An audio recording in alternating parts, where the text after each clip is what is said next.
In this video, we're going to talk about dating a Filipina. Is it confusing? Now, the first thing you need to realize is that if you've never dated a Filipina before, she's going to be far different to anyone you've dated in your country. And yes, sometimes it does become quite confusing from the things she says to the things she does, and right down to the exotic foods that she might be eating. So, in this video, I'll go through 6 common things that can pop up, especially in the early stages if you're not used to dating a woman from the Philippines. So, if you want to get your relationship with your Filipina off to a flying start, be sure to stick around. Now, about 10 and a half years ago, I met my Filipina online, and about a year and a half later, we were married, and we've been together ever since, building a very strong and solid relationship.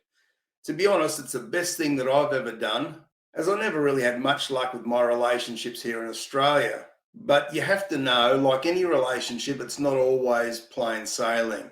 You really do need to take time to get to know each other and learn about each other's cultures and different ways of doing things and ways of being. After all, your country will be far different to her country, and your upbringing will be far different to her upbringing. Now, something that could be commonly confusing in a foreigner Filipino relationship could be around communication, especially if your Filipina comes from the province area where maybe she hasn't been to school all that often or maybe never even finished school. Typically, you'll find that women in the province areas don't have as good a command of English as the ones who have grown up in the larger cities. And even for the women who have pretty good English, they don't always understand what you might be trying to convey to them. So, from that, there can be confusion within the communication area, and you can sometimes have some difficulties. That's where it's really important for the two of you to be patient with each other and to sit down and work out what the issue really is, where the lack of communication came into it, and what you're trying to convey to each other. I can assure you, taking your time to do this will pay dividends in the long run. And it's also helping the Filipino to understand and get a better grasp on English.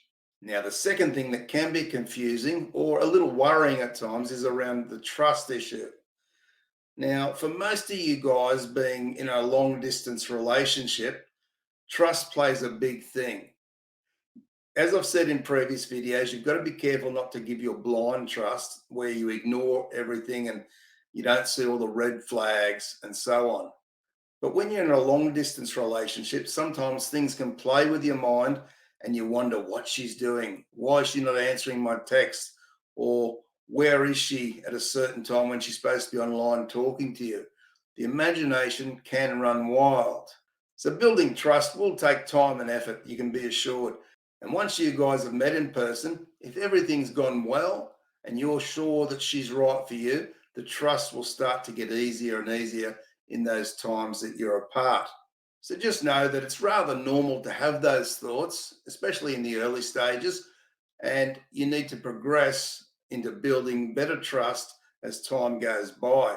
And of course, your actions and her actions along the way, being open, honest, and transparent with each other about where you are and what you're doing at certain times will go a long way to making each other feel rather comfortable in the relationship around the trust issue. Now, the next thing that a lot of foreign guys really struggle with is around what they call tampo. Now, for you guys that don't know what tampo is, I'll briefly explain. Typically, in a relationship between a Filipino and a Filipina, it is rather common that when the Filipina gets a bit upset about something, that she can go very, very quiet for several hours, up to sometimes even several days. Now, when I say quiet, she will give you the cold shoulder. You could talk to her and she will ignore you. A lot of Western guys will see this as a childish behavior and something that shouldn't be rewarded and something that can certainly damage the relationship. We're brought up to talk about any issues to achieve common understanding. But in these Filipino relationships, they've learned that this is the way they handle these issues. Rather than talking when they may be angry or upset. They like to feel calm before they even approach a subject. And quite often, they won't approach a subject at all. What they'll do is wait for the man to come to her and apologize, even if he doesn't know what he's apologizing for, and to give her some affection. And that seems to make things okay within the relationship. Now, as I say, that's under Filipino relationships. When a Filipino and a foreigner come together and this sort of behavior goes on within the relationship, it can be very damaging for the relationship. So the two of you have got to have discussions about how to deal with things when she may be unhappy or you may be unhappy with her. So it doesn't go into this tampo mode for several hours or days.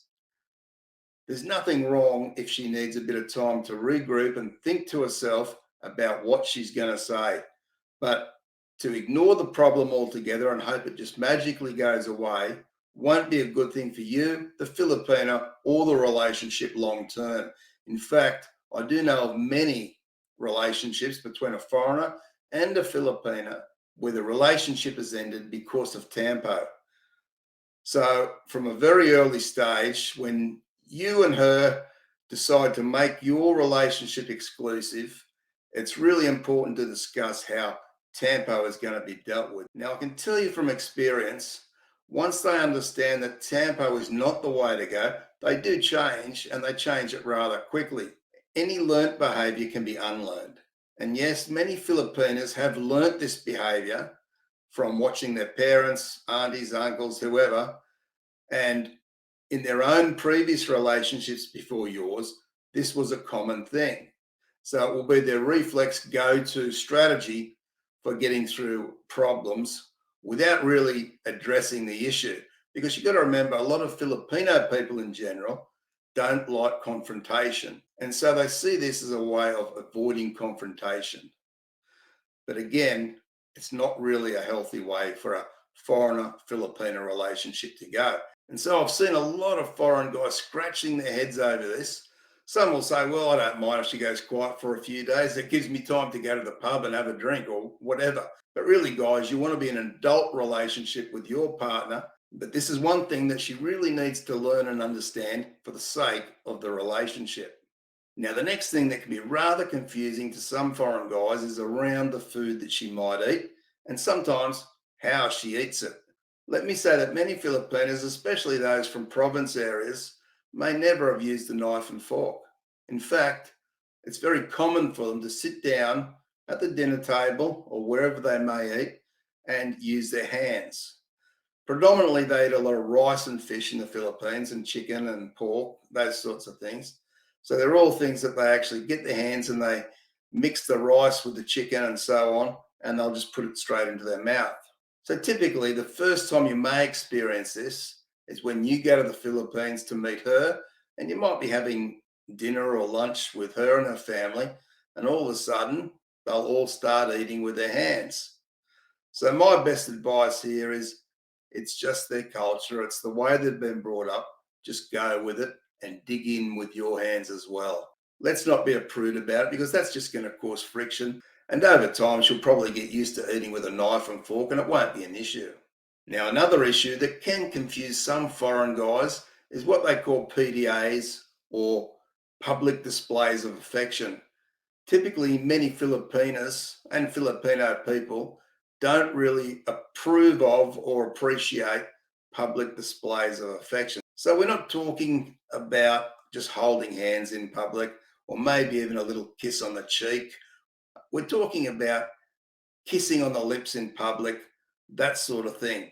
It's just not acceptable in the Philippines like it is in the United States or through Europe, Australia, and those sorts of countries. So we have to be respectful of that as we don't want to embarrass a Filipino in public and especially around her family.